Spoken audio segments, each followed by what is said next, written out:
going to show you the E3 demo of Brothers in Arms. My name is Randy Pitchford, and I'm the president of Gearbox Software. Hello, my name is Colonel John Antel, U.S. Army retired, and I'm the Chief of Staff of Gearbox, also the historian and military advisor. So my job is to make sure that the game is authentic as possible, as realistic as possible, and as much an experience of World War II paratrooper combat as you can possibly make. Right, and my job is to make sure that the game is really, really fun. All right, here we go. You really get to know a man if you have to watch him die. The moment right before he realizes it's over. That moment that his face reflects every decision he's ever made. In that split second, you know what kind of life he led. And if he regrets it.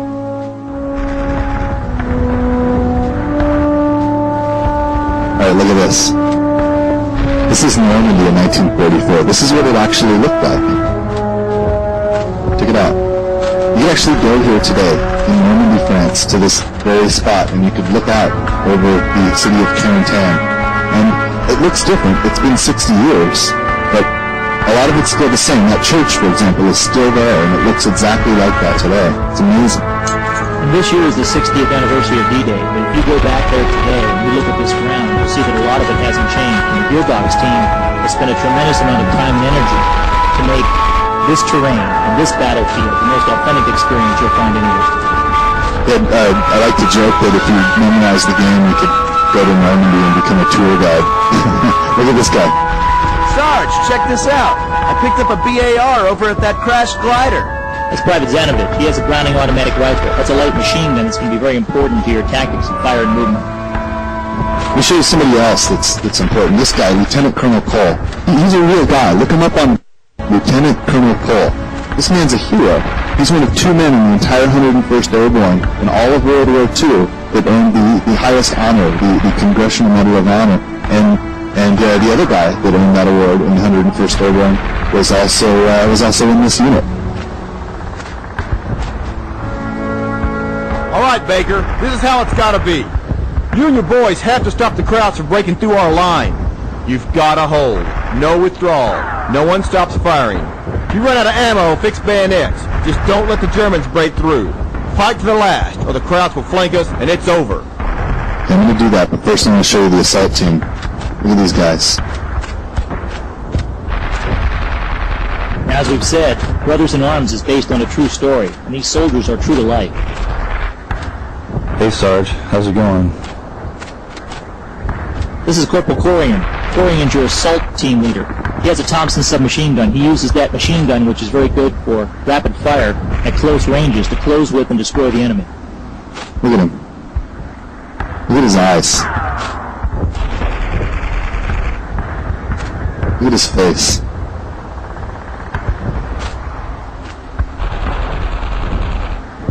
It's almost creepy. You okay, Sarge? We spent a lot of time to try to create real people, because as a squad leader I make decisions that will affect their lives and their death, and those need to be important decisions. See, I've got my fire team over there and my assault team over there, and I'm their leader. I'm going to lead them. But first you can see I've got a rifle in my hand, right? It's an action game. It's a first-person shooter, and I can fire this weapon by pulling the right trigger. With the mouse and keyboard, I press the left mouse button. I can also switch to another weapon, Thompson submachine gun. I can fire this weapon. I can switch between these two weapons, and I can swap them out for any weapon on the battlefield. It's kind of like, and it's as easy to play, but I can do something in Brothers in Arms that I cannot do. I can lead my men. I can command them, and I do that very easily with the left trigger.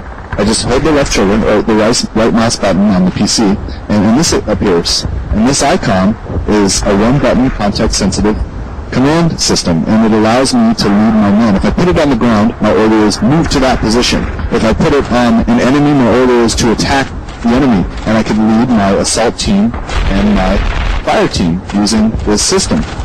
So I'm going to order my fire team, represented by that horizontal line, to move up. My fire team can fire on and suppress the enemy, to pin the enemy down and suppress a fire. That's why they're called the fire team. Move up! And the other team that I have is an assault team. It's represented with an arrow. My assault team is great for maneuvering on the enemy, for getting up close and killing the enemy, assaulting them. Fire and maneuver tactics are about suppression and assault. So my assault team is very important as well.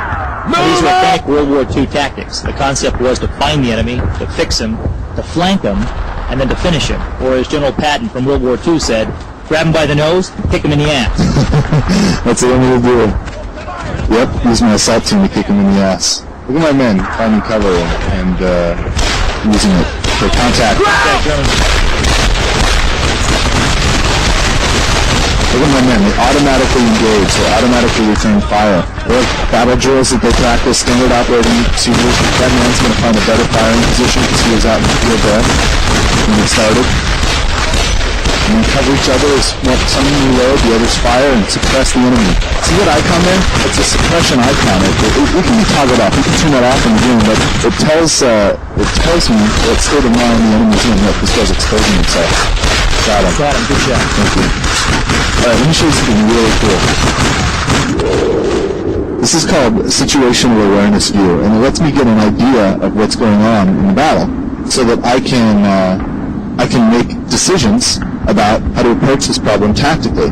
See, these guys here, they're terrified. They're hiding behind cover. They don't want to die, but they're going to try to use fire and maneuver tactics against me. This guy is going to lean around the corner and try to return fire. He's in a tough position right now because I've got 6 men, 7 men, including me, all pinning him down. So they're suppressed. So I need to fire and maneuver. Now, the reason we give you situational awareness view is because we needed to give you some information about the terrain. You see, when the soldiers prepared to go into battle, they had aerial reconnaissance images and maps and sand tables, and they knew the battlefield. They memorized the stuff and rehearsed their fights. And so they knew the terrain before going in. You're not going to memorize all that stuff, so we give you situational awareness view. And it's pretty amazing. We went to the National Archives and got these photos out. You see this wall here? I was actually there. I've seen it in the aerial reconnaissance photos. And in this crossroads, it's exactly how it was. To the yard, it's been recreated. Our guys have walked this area. And last time they were there, they met a French civilian, 70 years old. He was 10 when this battle took place, and he lived nearby and in a farmhouse, and he witnessed this fight that is taking place right now in the game. It's almost like a time machine. Anyway, I'm going to fire and maneuver on these guys. I'm going to go over to the left there, to the crossroads, take my assault team with me, and we're going to flank them from the left, and we're going to get them. I'm going to leave my fire team here to suppress them, and I'm going to take my assault team with me, Sergeant Matt Baker. My assault team is going to go to the left, and we're going to flank and destroy this enemy. Here we go.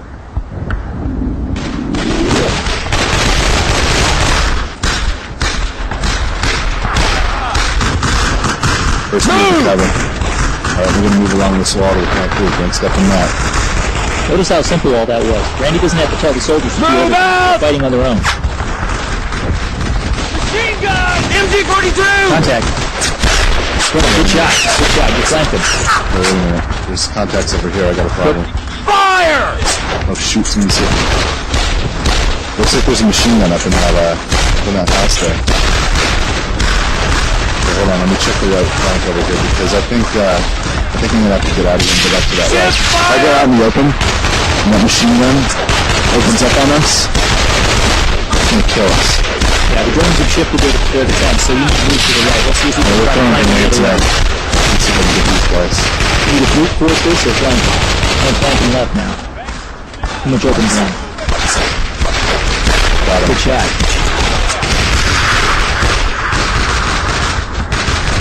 Throw a grenade over the wall. Gosh, that machine gun doesn't seem to spot me.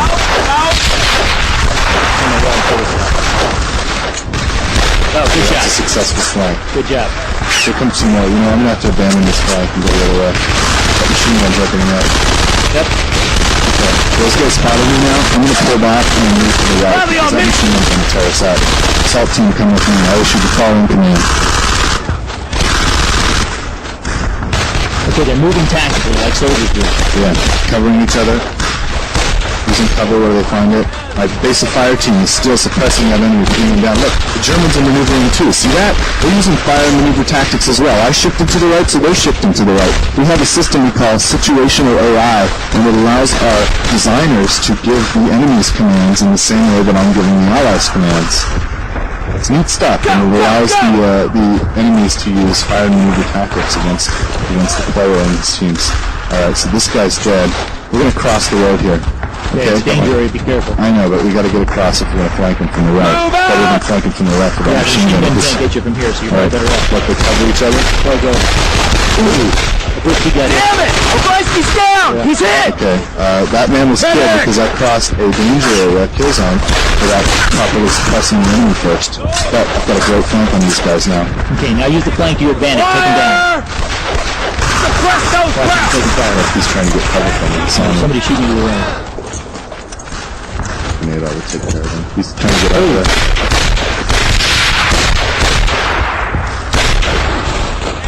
Got him. Good shot. Thank you.